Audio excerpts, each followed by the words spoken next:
Hello, good afternoon, everyone. Welcome to Education Commission of the State's webinar series, ECS Live. We're excited about today's topic. We'll be discussing funding high-quality special education services. My name is Chris Duncombe. I'm a principal here at ECS, and I will be the host for today's event. A little bit of background for anyone new to ECS. Education Commission of the States was founded through an interstate compact for education with the purpose of being a nonpartisan, non-advocacy mechanism for state leaders to learn from one another. We believe that that role remains as vital today as when we were created 60 years ago. On behalf of the ECS team, I'd also like to thank our partners who help make events like this one possible. Thank you for your continued partnership and support that allows us to convene the people behind the policy.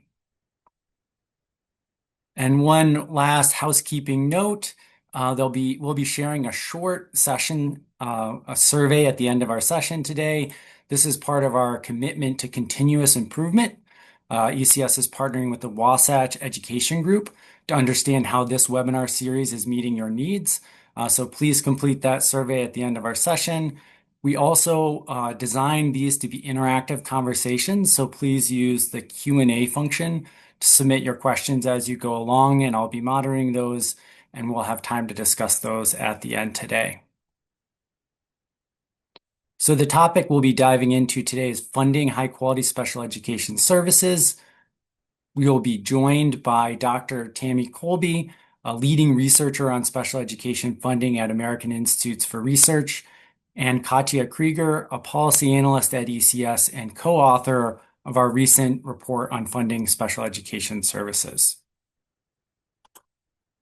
We'll hear from both of those speakers in just a moment, but I am going to provide some brief framing context for our conversation to highlight some recent trends we've been seeing in special education services.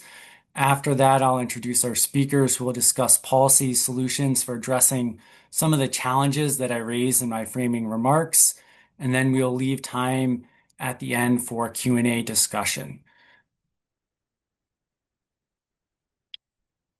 So special education is a topic area we regularly hear about from state education leaders. Students with disabilities are a diverse student group who receive a wide range of support, services, and interventions. They also continue to face barriers to learning due to lack of resources and availability of services. So today we're going to explore policies that can help fund evidence-based services and supports so students can fulfill their potential as learners. One of the reasons that this topic area has been front and center to state education leaders is the recent growth that we've seen. The number of students with an individualized education plan has increased over the past 2 decades, increasing by 20% since the 2000-2001 school year. This increase now puts the total population of students with IEPs at over 7.5 million nationwide. Part of that growth stems from increasing share of students being identified for special education services. Nationally, the identification rate for IDEA Part B services has grown from 13.3% up to 15.2%. Common explanations for the increase point to improvements in identifying eligible students. These increases are attributed to better diagnostic tools, improved recognition of common conditions, and decreased stigma about children receiving special education services. Some recent research from the Wheelock Education Policy Center at Boston University does find consistent positive academic effects on students who are accurately placed into special education services in the 3 states they examined, Connecticut, Indiana, and Massachusetts. So accurate identification of students can have positive impacts on learning. But researchers also point to subjectivity in the identification process that can create variability. In addition, broadening of different disability category definitions, such as autism spectrum disorder, may also be contributing to these increases. Much of the growth that schools have been seeing has been in just a few IDEA eligibility categories, including autism spectrum disorder and developmental delay. Developmental delay, or DD, is not a federally required IDEA eligibility category, so states can choose to identify young children ages 3 to 9 with delayed physical, cognitive, social, or emotional development, and that is a state option. Looking regionally, identification rates vary quite a bit, with the highest identification rates occurring in the Northeast and lower rates in the West and South.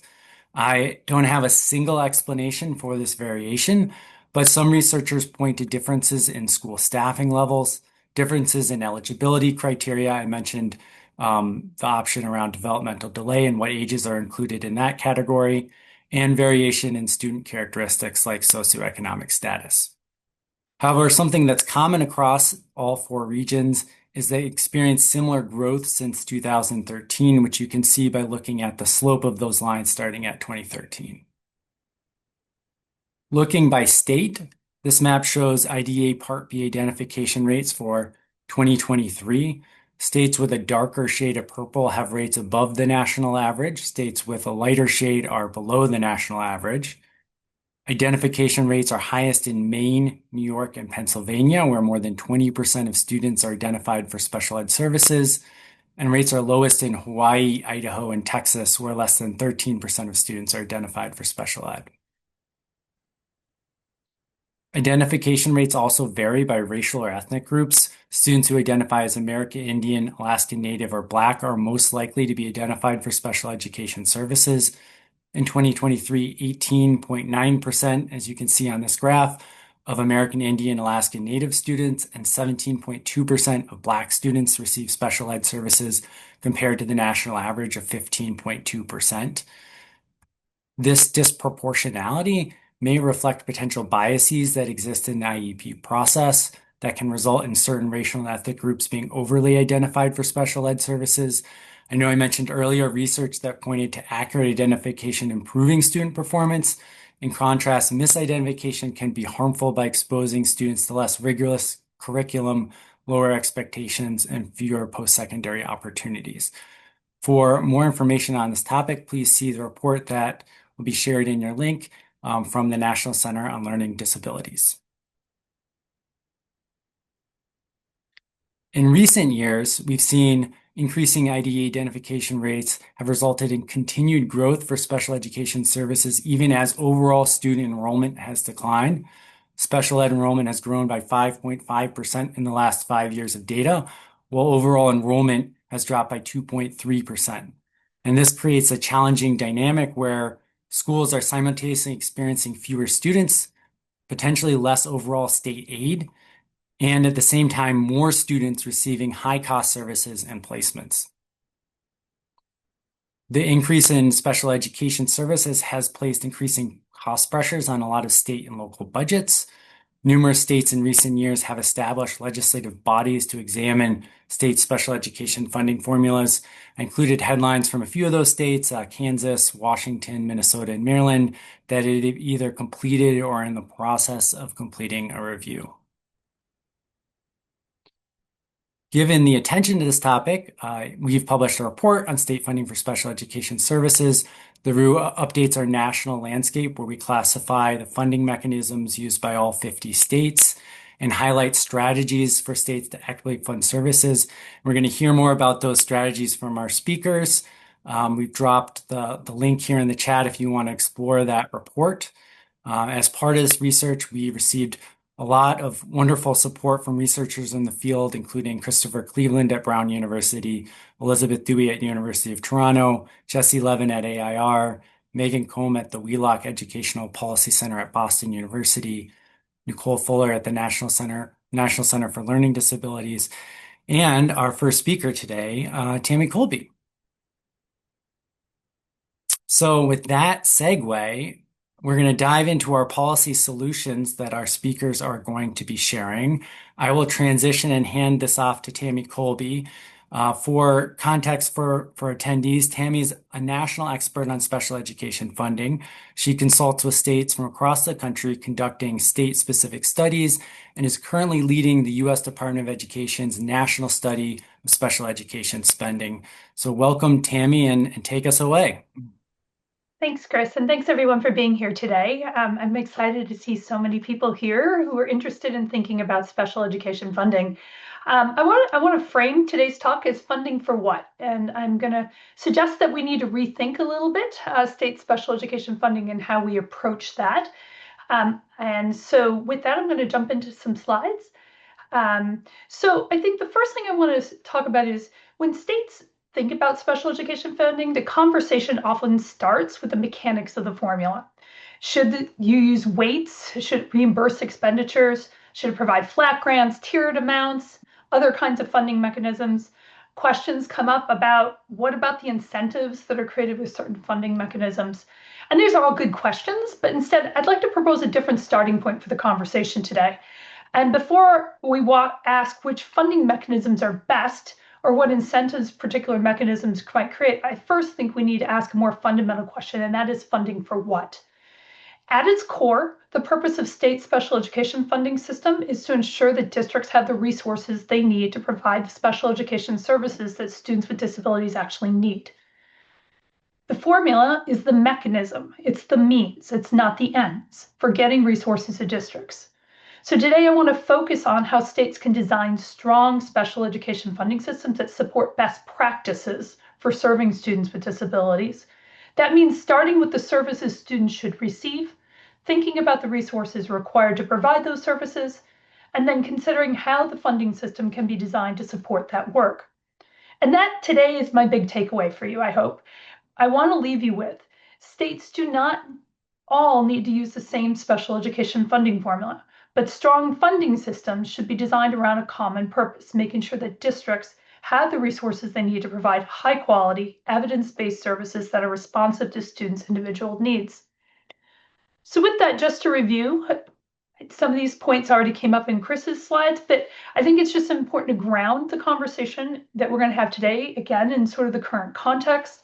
More students are receiving special education services, and in many places that growth is occurring at the same time that overall student enrollment is declining. At the same time, we know districts are navigating staffing shortages, rising personnel costs, changing enrollment patterns, and competing demands. But I would resist framing the issue simply as are states spending enough? That question certainly matters. I've worked with lots of state legislatures and in state legislatures, and certainly the amount of money matters, right? But it's difficult to answer this question in isolation. Enough to do what is really the question I think we need to focus on. What services students should receive, what resources do districts need, and how does the funding system distribute these resources in a way that reflect the different needs that reflect the different needs that students have. That's why the question in the title matters. The issue is not only how much states spend on special education, it's what those dollars are intended to make possible. When we look across the country, there's tremendous variation in how states fund special education. As Chris mentioned, ECS just did a terrific policy brief that provides a current overview of that landscape and the group's state approaches into several broad categories. AIR also has a policy brief on this that takes a complementary look at the same landscape. But for today, I don't want to spend our time categorizing states according to formula type. The more important point is underneath all of these different approaches, states are trying to solve many of the same policy problems. Again, how much funding is necessary? How should those resources be distributed? How should funding respond to meaningful differences in student need? And how should special education funding fit within the state's broader education finance system? Those are the design questions I think we need to focus on today. And once we frame the issue in this way, the fact that states use different mechanisms leads to an important conclusion. Again, that there's no one universally best special education funding formula. The better question is whether the funding system is well designed for the state in which it operates and for the special education practices it intends to support. So there's no one best special education funding formula. This may be the question I'm asked more times than not by state policymakers. What's the best? And my answer is usually there is no best, right? That what we need to do is we need to fit the funding formula within the state context. The first consideration is the state's broader education finance system. Take a special education wage as an example. A weight only has meaning in relation to the base amount to which it's applied. The same weight can generate very different levels of funding in two states because the underlying general education formula is different. This means the funding mechanism works reasonably well one place may not work well another place. The second consideration is special education practice. Funding systems do more than move money. They can also shape incentives and make some service delivery choices easier than others. If a state's trying to strengthen inclusive practice, coordinate general and special education resources, or provide services more flexibly around individual student needs, then its finance system should support those goals rather than work against them. So again, rather than asking which mechanism best, I think states should ask two questions. First, does the special education funding system fit within the state's broader education finance system? And second, does it support the way the state wants students with disabilities to be served? This doesn't mean every design is a good one, right? We've got bad designs out there.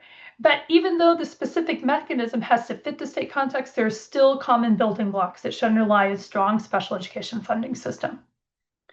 And so we like to think that there are three important building blocks for a strong state special education funding system. The first should be cost-based. The formula should be grounded in what it costs to provide evidence-based best practices special education services, not simply what districts happen to spend today. Current spending may reflect historical funding levels, staffing shortages, local fiscal constraints, or existing service delivery patterns. But this isn't a defensible basis, right, for what appropriate services should cost. And without a cost estimate or a cost-based foundation, states are largely guessing on whether funding is adequate. The second is that funding needs to be needs differentiated. It's not enough to know the average overall special education cost per student. States also need to understand how costs vary with student need. Students require very different combinations and intensity of services, and the formula needs to reflect that variation so that district allocations are responsive to the collective needs of the students each district serves. The third goes on top of these two blocks, and that is good state funding systems have high cost protection. Even the best designed regular formula cannot reasonably account for every extraordinary case. Some students will always require exceptionally costly services, and states need a separate mechanism to share that risk so that those cases do not disproportionately affect district finances. But these aren't three unrelated ideas. They fit together as parts of one funding architecture. Cost provides the foundation, need differentiation accounts for the predictable variation around that foundation, and high cost protection deals with the exceptional cases. I want to talk about each one of these building blocks in a little more depth now. So the first one is cost-based funding. What do I mean by that? The foundation of a strong system is a credible estimate of what it should cost to provide appropriate special education services. Those estimates should be student-based. The starting point is students' individual needs is reflected on their IEPs and the evidence-based services and supports required to meet those needs. From there, we can talk about the resources needed to implement those IEPs with best practice. And then based on that, we can think in terms of what it costs to purchase those resources. Without this connection between the IEP, student needs, the IEP, services, and costs, we end up with a funding amount that is disconnected from what is actually on IEPs and what might be considered best practices for students, for serving students. And because student needs and therefore the resources and costs associated with IEPs vary substantially, this leads directly to the second building block, understanding how costs vary with student need and reflecting that variation in the funding formula. And this brings us to the second building block, needs differentiated funding. Once we establish a cost foundation, the next question is how those costs vary across students. And so it's important to remember there is no single meaningful cost of special education on a per student basis. Students with disabilities differ enormously in the services and supports they require. One student may need relatively modest amount of specialized instructional support. Another may need intensive instruction, multiple related services, assistive technology, additional personnel, behavioral supports, and even a highly specialized transportation program. Those differences translate into substantial differences in resource use and cost. That means that a single supplemental amount on a per student basis will inevitably fit some students better than others. And because of that, that means that number is never going to be quite right for adjusting for the costs that districts face. So The average is really only right for the average, and yet there is no average student. That's why a strong funding system should differentiate funding according to meaningful differences in student needs and service costs. Historically, states have used disability categories to differentiate funding, and I guess that makes sense as a starting point because disability categories are administratively available and associated with differences in cost on average. But disability category is not the only or probably even the best proxy for need. And so for example, two students with the same disability classification may require very different services and have very different costs. And so where states now need to start to think is about how do they develop funding systems that differentiate funding based on student need that is tied to the actual needs of student and not necessarily their disability category.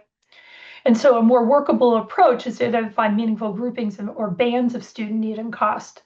But here again, the important point is that those bands should be grounded in evidence about the services, resources, and costs, rather than simply inherited from historical disability classifications.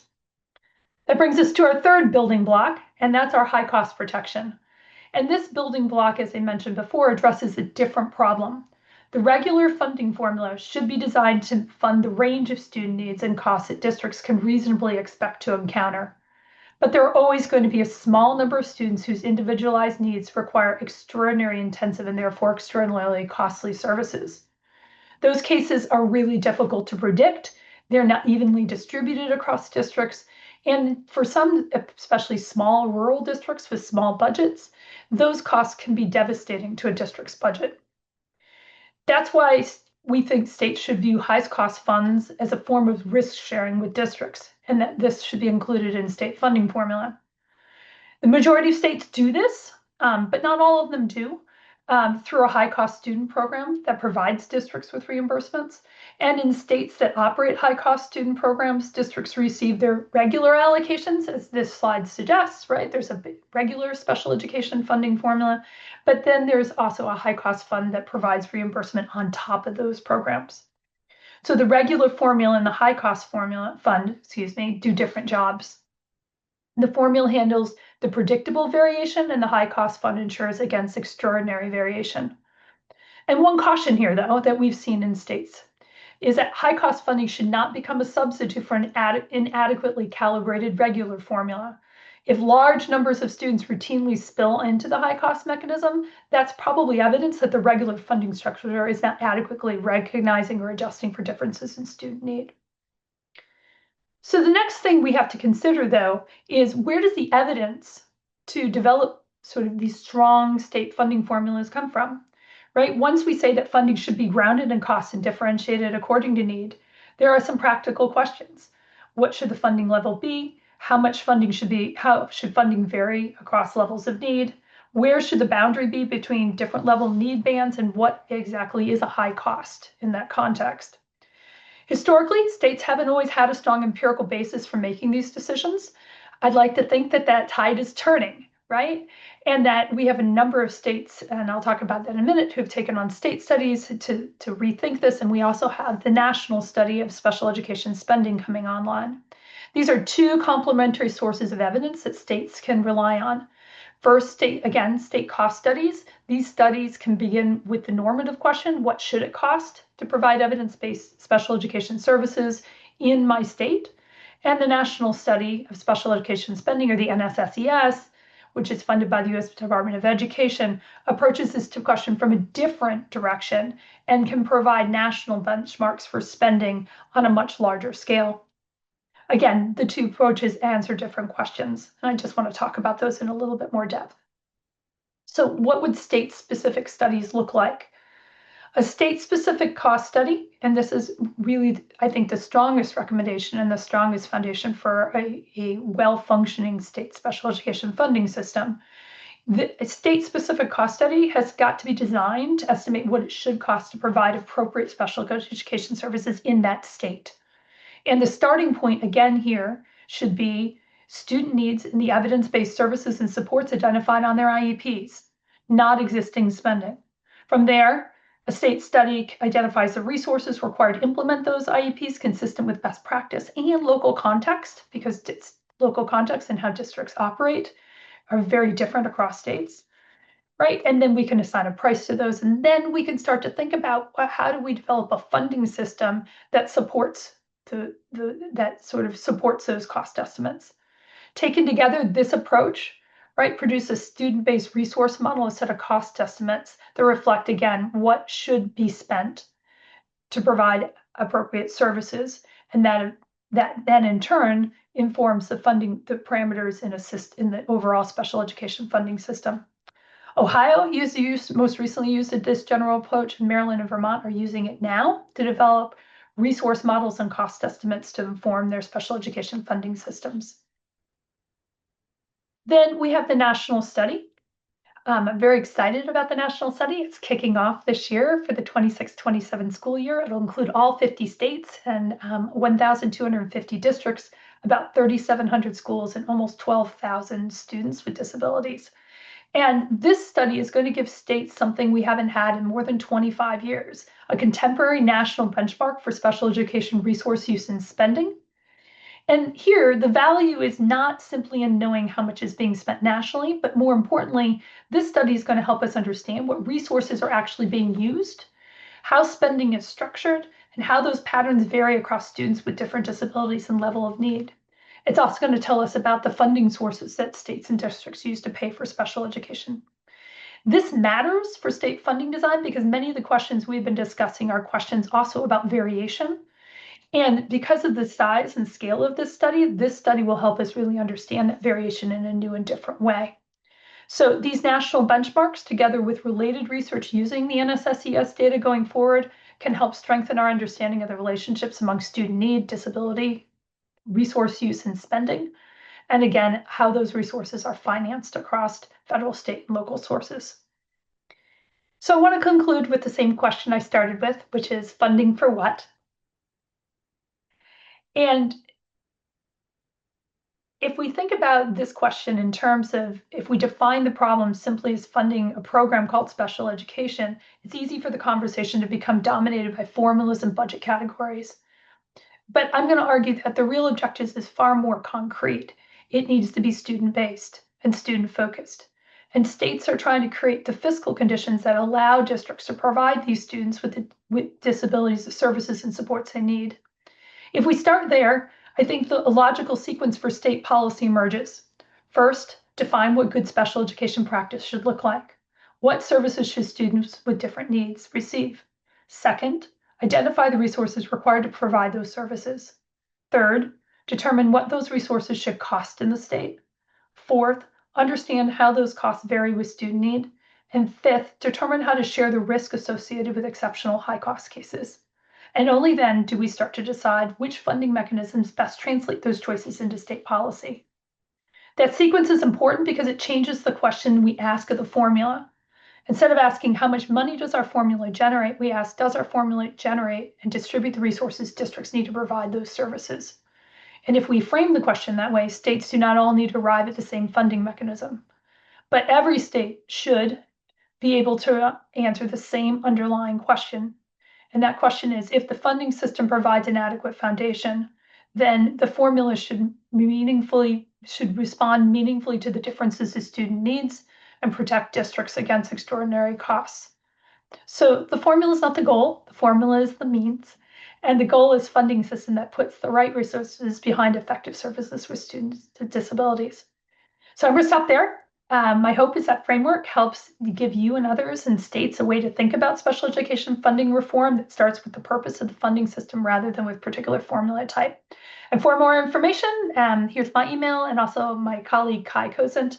And certainly want to recognize the great team at AIR of Kat and Jesse, Amber, and Stephanie, and others who've helped with this work. So thank you for your time.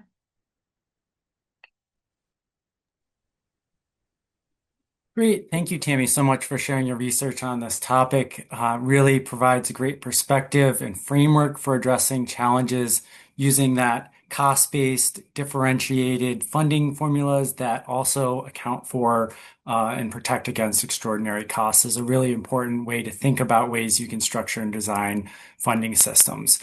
We're now going to transition away from special education funding formulas and move on to some other strategies to support these services. And I'm going to welcome my colleague and co-author on our recent report, Katja Krieger. Yeah, thank you, Tammy, again for sharing your research, and thank you, Chris, for the introduction. I now will be presenting on the next policy solution, which focuses on developing special education teacher recruitment and retention initiatives. So many schools are having difficulties retaining and recruiting special education teachers and specialists. According to the National Center on Teacher Quality, special education has remained the top educator shortage area for almost 30 years. These shortages are driven in part by teacher turnover, which negatively impacts student achievement and district finances. For instance, it can cost up from $12,000 to $25,000 to replace an educator due to the costs associated with recruitment, onboarding, and hiring processes. And because teacher shortages are highly localized, they can be more dire for certain geographic areas and student populations, including students from low-income households and students of color. In response, states may develop financial incentives and induction and mentoring programs to assist schools in recruiting and retaining special educators. Financial incentive programs may incentivize special educators to enter the field or teach in hard-to-staff schools or geographic shortage areas. These programs can help alleviate the financial burdens for new teachers and may have stipulations about the school taught in and the years of service required. For instance, Alabama allocated $7.65 million in their 2024 education budget to give a $1,200 stipend for each special education teacher in the 24-25 school year. Similarly, Hawaii offers a $10,000 pay differential for special education teachers.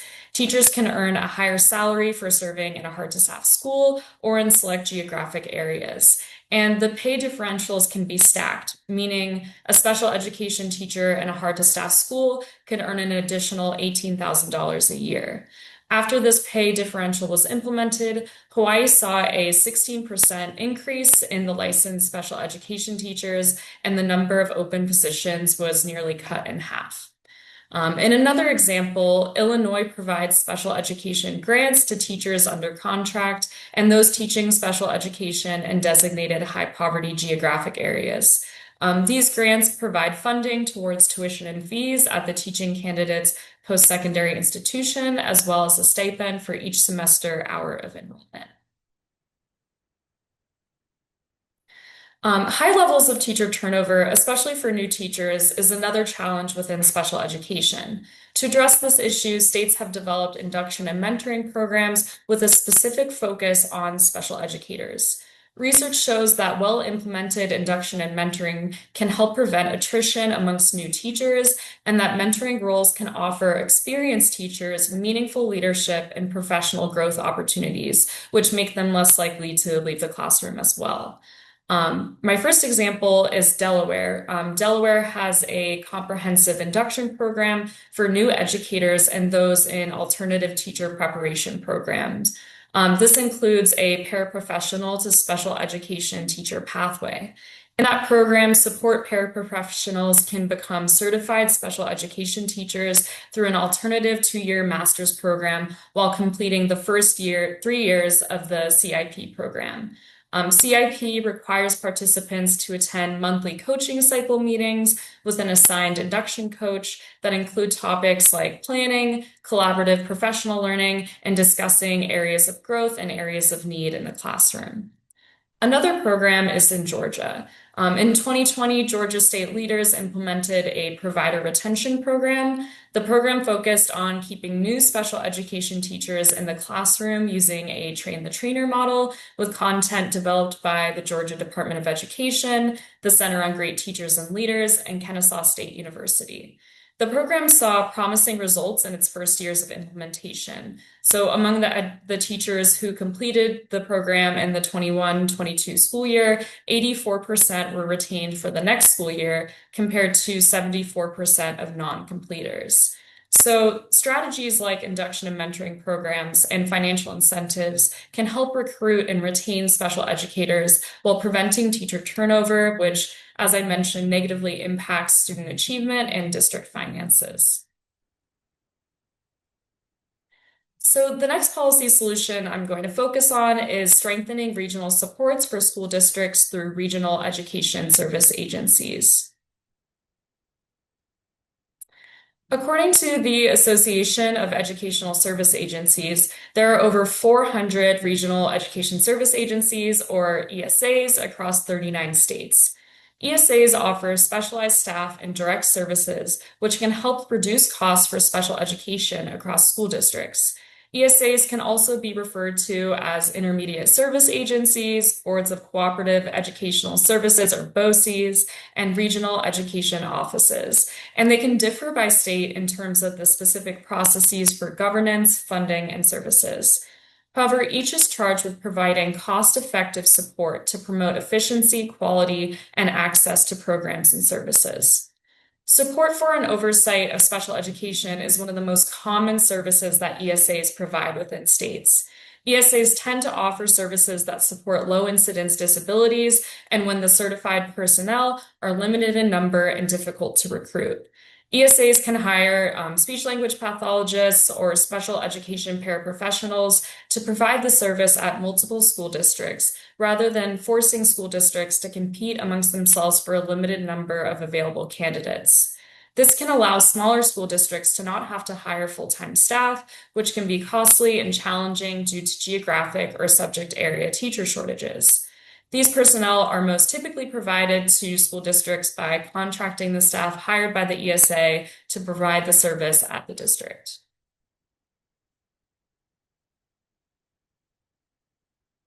Both Michigan and Pennsylvania's ESAs provide oversight and accountability for special education services in their states.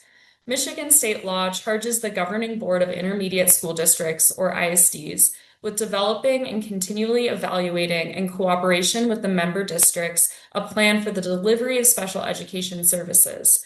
ISDs can also be contracted by member districts to operate special ed programs, provide transportation, and employ special education personnel. The ISD has authority to also investigate and report failures of special education programs, and the state permits ISDs to submit a ballot question to voters on whether to increase the millage rate to fund the education of students with a disability. In another example, Pennsylvania's intermediate units, or IUs, provide support for students with disabilities, offering specialized programs, professional development, and technical assistance. 80% of children in Pennsylvania's preschool early intervention program are served by IUs who are contracted by the Office of Child Development and Early Learning.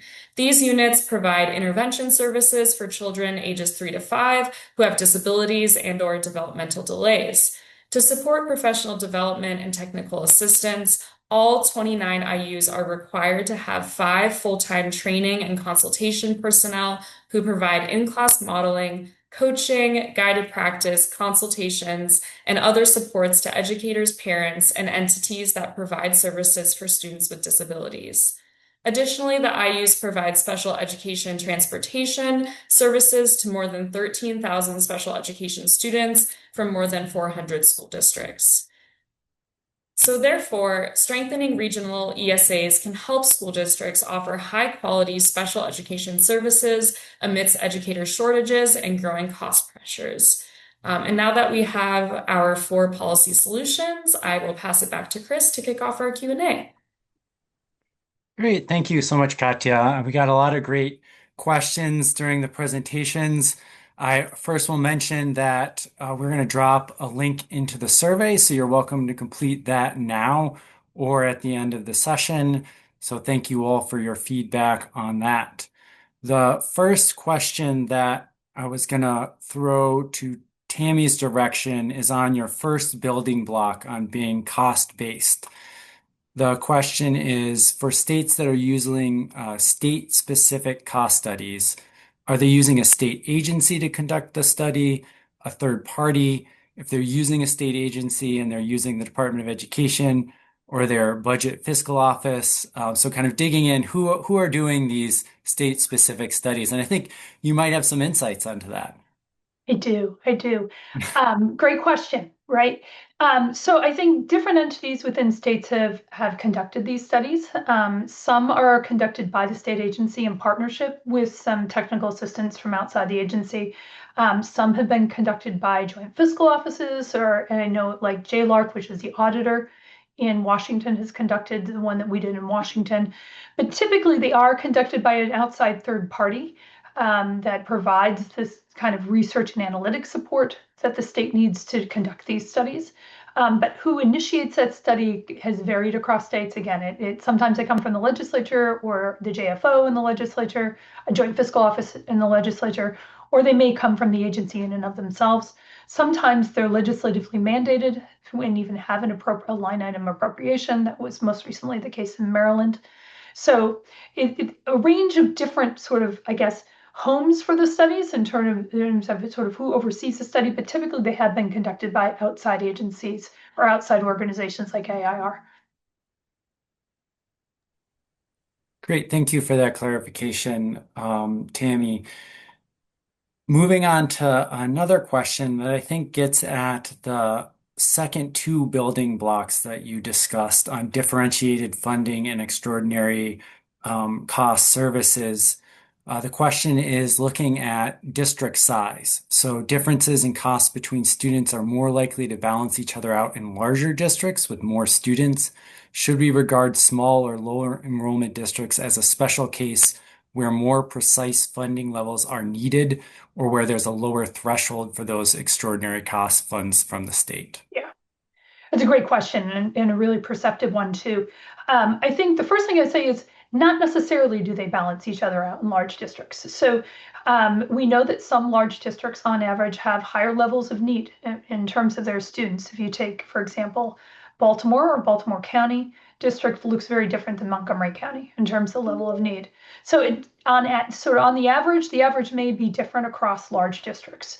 That said, the size and scale of special education programs, and both in terms of district-wide or even within schools, is a cost factor that needs to be taken into account. So, for example, our work in Maryland, we are actually taking that into account in thinking about how IEPs are implemented in different settings. So, for example, if you have a larger number of students with comparable need profiles, then small group instruction or small group work might be feasible. If you're in a small, particularly rural district, you may only have one or two students in the entire district, let alone scattered across a number of schools. The cost of serving, even though the services are essentially the same, the cost of providing those services is really different. And so it's really important that we think about these studies and we're developing these cost estimates that we do take into account the size and scale, not just in terms of sort of the number of students overall, number of students with disabilities overall in a district, but how those students are distributed across schools within districts. And then where are those schools and where are those schools where students attend? So if they're attending a school that is not only small but also in a sparsely populated area, the cost of those services again is going to look really different. Even from a small school that might be sort of near a more populous area where it's easier to sort of get services as opposed to having transient services, the additional cost of transportation and providing services. But size and scale are important considerations. And that's part of the value in thinking about here are the IEPs, and then how do we implement those IEPs in different contexts within particular states. And it goes back to why there isn't one cost estimate that works sort of universally across states or districts and contexts. We have to think about these sort of in context. Great. And I think that's helpful clarification around how the building blocks that you discussed are applicable to a range of different districts and contexts for different states. One question that I'll raise that I hear when in my conversations with state education leaders are concerns around making any adjustments to special education funding being too costly. Any tweak or change will be an extraordinary amount of state investment, so they may shy away from making adjustments or tinkering with their funding formula. I'll address this to Tammy first. Do you have any response to state leaders that are maybe afraid to touch their special education funding formula? Yeah, I think let's zoom out, right? So students with disabilities are students within our systems, and they need the supports and services that help them excel in their system. And so it is a state responsibility to make sure that we have adequate funding for those students, and that includes special education. I do think that sometimes we start the conversation, and this is part of why I started my slide with funding for what. We started the conversation with, well, we just need more money. And state policymakers get really nervous about that because special education is expensive, and it is a sizable portion of many state budgets. But I think what I'm suggesting here today is it's not necessarily that you always need more money. I think we need to think about what are the dollars we need to provide the services that students need. And that may, in some cases, involve needing some additional appropriations. But when we have a cost-based, student-focused funding formula and we build our cost estimates and our funding formula up from that, some of this also is distributional, right? So we also want to make sure that the existing dollars that we have are being allocated in ways that are most effective, right? That they are buying best practices services, and that they're also going to the places where they're needed most. And so part of this may be sometimes we need more money, but that's not the opening bid to the conversation. Conversation is what dollars do we need overall? And then how do we distribute those dollars in ways that are meaningful? And sometimes, again, that might mean more dollars, but not just, this isn't a conversation just about, oh, we need more money. The conversation needs to be about what dollars do we need to provide the services that students need? And then how do we allocate those dollars in ways that support that kind of practice in the field? And I think when we reframe it, I think that's a really important consideration for state policymakers. It's not just somebody knocking on the door and saying, oh, we just need additional appropriations. Again, sometimes that's the case, but this also can be a conversation around how do we allocate the resources that we have already in ways that make sense. Great, thank you, Tammy. I'll now turn this question to Katja. In your work reviewing nationally around education funding formulas, did you identify any cost-saving strategies that states and districts could potentially turn to? Yeah, so in our policy brief, we highlight two additional strategies that we're seeing states begin to explore. Although the research in these areas is preliminary, but one of those strategies is using MTSS or multi-tiered systems of support.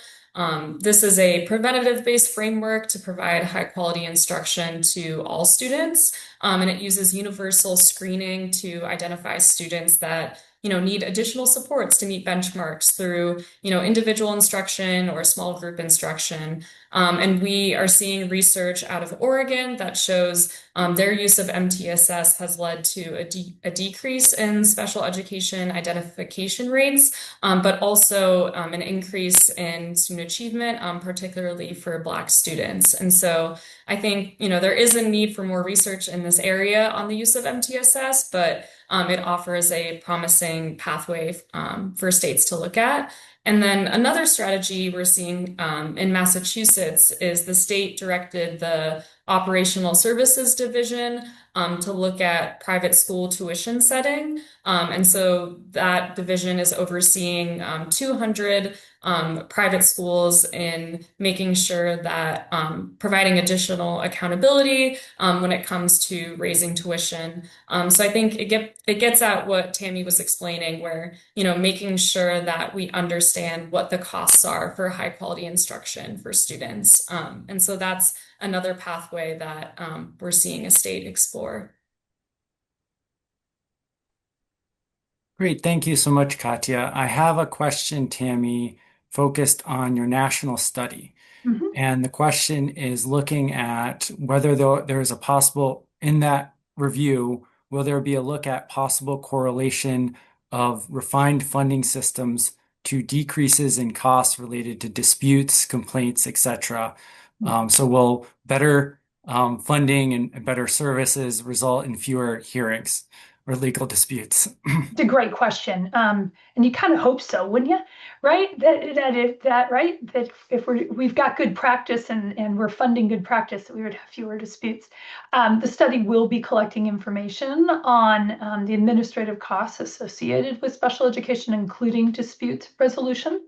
And so that will be part of the conversation. And the data system that we're developing for the NSSES will support these kinds of questions, answering these kinds of questions. So we're very excited about the NSSES. It will be the largest, most comprehensive data set available to policymakers and researchers that will allow all kinds of questions to be answered going forward. And Tammy, you may have already raised this in your overview, but just could you reiterate the kind of timeline you're looking at for the national study, just to Yeah, make sure that folks yeah, are aware of it? yeah. So please participate is my first, right? We only get all this great data if everybody participates. So it's going to go on during the 26-27 school years. We've already sent out, it's with a nationally representative sample. Random sample of school districts and schools and students within districts. So districts and states are already being contacted about that, and the data collection again will happen during the 26-27 school years. So if you've been contacted, I really hope you as a district decide to participate, and all 50 states will be represented in the study. And we are liaising already with state education agencies about their participation in the study as well. So again, this is the first time the study has been done in the past 25 years. And so it really is an important milestone and an important effort underway by the U.S. Department of Education. And we're really hopeful that people will be supportive of the study and participate in it. We've spent 4 years developing it. And in developing it, we've done everything we know how to do to minimize the burden to states and districts to participate, recognizing that there's a lot on folks' plates. So it is as focused as we possibly can and intended to grab terrific data that can help us answer these questions, but also at a minimum burden to states and districts in for participation.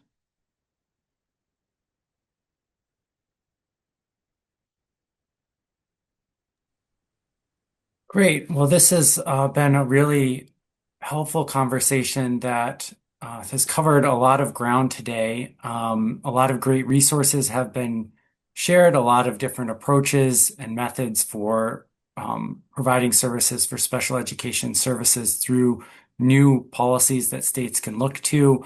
I want to help provide folks that are attending to have some final takeaways. So I'm going to hand it to you, Tammy. Do you have any final takeaways that you want folks that are on this call to have before they leave today, that can have in their head as they're walking, to their car or having dinner tonight? Yeah. Like what should be I in always their call it ear that they take my with them? dog walking moments, when you're out walking, Yeah. the things that hit you. First of all, I am really excited that this many people took this time out of their day to think about special education funding. And I think that's an important thing to note because I think it really points to the importance of the topic and that we need to keep the conversation going. And so thank you to ECS for opening up this forum. The things that rattle around in my head around this when I walk my dog are, one, is we need to do a better job of thinking about how it is that we structure funding systems so that they support kids, right? And again, I can't say how many times I've said this before, but funding is the means, not the ends. And so I really hope that one of the big takeaways today is that even when we talk about funding, we need to it needs to be student focused and student based, right? And we need to start with, what do kids need? And that might feel scary because sometimes it means, oh gosh, it's going to be a big number. That's actually, I think that's the wrong perspective. I think we need to say, what is it that students need? And then we need to develop the funding system, we need the funding to get there. And we need to develop the funding systems that help support best practices.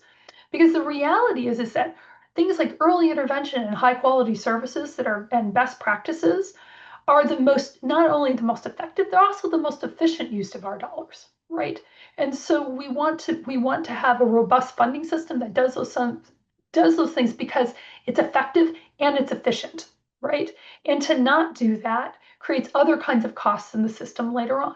Not to mention that it's the morally right thing for us to always right, provide the best services we can for students. So I hope the big takeaway today is that funding is the means, not the ends, and that we should start by thinking about and base our funding system on how do we do the best we can by kids. And then by doing that, it creates all kinds of sort of efficiencies in our funding system overall. Great. Well, thank you so much today for joining us for this conversation. Thank you to our wonderful speakers, Tammy Kolbe and Katja Krieger, for sharing your research and knowledge on this very robust topic area. We hopefully just started a much broader conversation that we can continue going forward.